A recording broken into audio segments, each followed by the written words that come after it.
성경에는 아주 적나라하게 기록되어 있는데 보고도 못 깨닫는 사람들을 성경에서는 뭐라고 하느냐 하면 장님이라고 그랬습니다. 보고도 보지 못하면 장님이고 듣고도 깨닫지 못하면 귀머거리가 되는 것입니다. 그래서 이 진리의 말씀을 듣고도 못 깨닫는 자는 귀머거리인 것입니다. 또한 구세주를 눈으로 보고도 구세주인 줄 모르는 건 장님과 똑같은 것입니다. 알아야 면장을 한다는 한국 속담이 있는데 면할 면자, 장례, 장자인고로 죽지 않는 법을 알아야 죽음을 면한다는 말입니다. 죽지 않는 법이라는 것은 나라는 것을 죽여 없애버려야, 즉 나라는 의식이 주는 생각에 따라서 움직이지 아니하고 반대 생활을 하기만 하면 나라는 의식이 무위로 돌아가게 되면서 맥이 빠지게 되는 것입니다.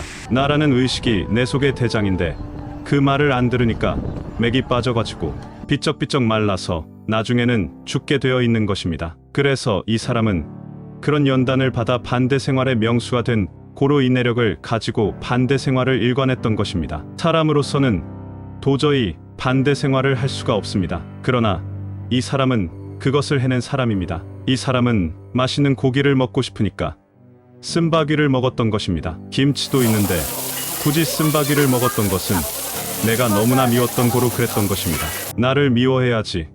나를 사랑하면 피가 자꾸 썩어서 결국엔 죽게 되는 것입니다. 여러분들도 나를 미워하는 생활을 해야 합니다. 나를 사랑하는 것은 도가 아닙니다. 이 사람은 나를 미워하려니까 누가 나를 때려도 고소하게 생각을 했던 것입니다. 참 사람이 되려면 옛사람을 죽여 없애야 되는 것입니다. 그래서 찬송가에 옛사람을 지니겨서 하는 찬송가가 있는 것입니다. 짓이긴다는 것은 죽인다는 것입니다. 얼마나 내가 미우면 산의 잔디를 벗겨내고 나무 뿌리를 캐내고 바위를 오한마로 때려서 부숴버리고 밭을 만드는 힘든 일을 했겠습니까? 해와 주님이 하라고 해서 한 것이 아니고 이 사람이 자진해서 했던 것입니다. 잔디를 전부 벗겨내고 군데군데 있는 나무를 뽑는데 나무 뿌리가 깊이 박혀있는 고로 땅을 한참을 깊이 파서 나무를 전부 뽑아내야 했고 많은 돌을 파내야 밭이 되었던 것입니다. 우리나라 옛날 분들은 그렇게 산을 개간하고 나무를 불태우고 그 산에다가 밭을 만들어 가지고 농사지어 먹고 살았던 것입니다. 그 옛날 사람들이 하던 것을